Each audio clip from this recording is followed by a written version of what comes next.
1992 में पेप्सी ने फिलीपींस में एक कॉन्टेस्ट ऑर्गेनाइज किया जिसमें 5 लोगों की मौत हो गई। प्रतियोगिता का नाम था नंबर फीवर और आइडिया सिंपल था। हर शाम समाचार में एक विनिंग नंबर का खुलासा किया जाता था और यदि आपके पास उस नंबर वाली पेप्सी बोतल की कैप होती थी तो आप 1 करोड़ पेसो जीत जाते थे। 1992 में 1 करोड़ पेसो एवरेज फिलिपिनो के लिए जीवन बदलने वाली बात थी, इसीलिए यह प्रतियोगिता बहुत लोकप्रिय हो गई। परिवार अपने घरों में पेप्सी की बोतल की कैप जमा करके रखते थे। कई लोग तो जीतने वाली कैप खोजने की कोशिश में कूड़ेदानों में खोजबीन करते थे। पेप्सी के अनुसार देश की आधी आबादी सक्रिय रूप से कॉन्टेस्ट में भाग ले रही थी और यह इस लोकप्रियता के कारण था कि पेप्सी ने नंबर फीवर को एक्सेसिव 5 हफ्ते तक बढ़ाने का फैसला किया और यहीं पर चीजें गलत हो गईं। कॉन्टेस्ट के दौरान पेप्सी के पास इस बात का पूरा नियंत्रण था कि कितने विजेता होंगे।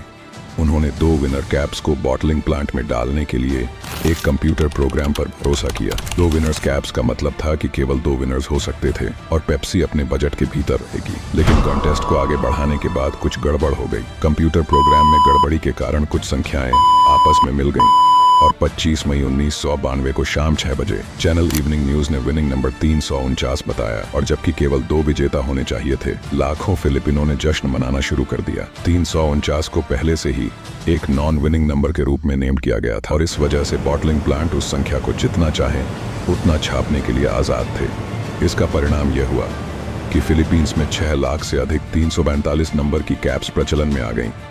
349 इतनी आम कैप थी कि उस रात कई लोगों के पास 1 से ज्यादा कैप्स थीं। सड़कों पर जश्न का माहौल था। वे सभी अमीर थे और आखिरकार पैसे की चिंता करना बंद कर सकते थे।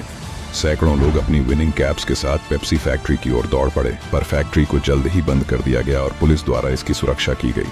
कंपनी को जल्दी ही एहसास हो गया कि उन्होंने गड़बड़ी की है। पेप्सी के अधिकारियों ने समाधान निकालने के लिए आधी रात को एक बैठक की।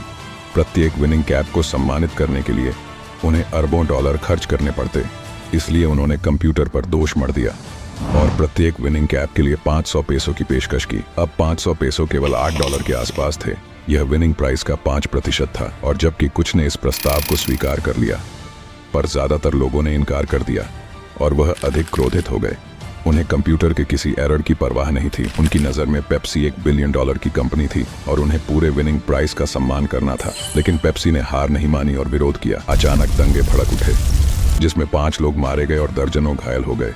विजेताओं ने पेप्सी कारखानों पर हवा बोल दिया और खिड़कियों में मोलोटोव कॉकटेल फेंके और पेप्सी ट्रकों पर बमबारी की जो अगले साल तक चले। गुस्साई भीड़ ने पेप्सी से लड़ने के लिए एक ऑर्गेनाइज्ड अप्रोच अपनाई। 349 विजेताओं का एक समूह था जिसने कंपनी के खिलाफ कानूनी कार्रवाई की थी। उन्होंने डेल फेरो नामक एक स्थानीय प्रीचर को अपना नेता चुना था। उन्होंने पेप्सी पर $400 मिलियन से अधिक का मुकदमा करने के प्रयास में 8,349 से अधिक विजेताओं को इकट्ठा किया था। अब अराजकता 1993 तक जारी रही, जिस समय कहानी में एक नया मोड़ आया। पुराने अखबारों की सुर्खियों के प्रसारित होने से पता चला कि पेप्सी किसी तरह अपने खुद के ट्रकों में बमबारी के लिए जिम्मेदार थी।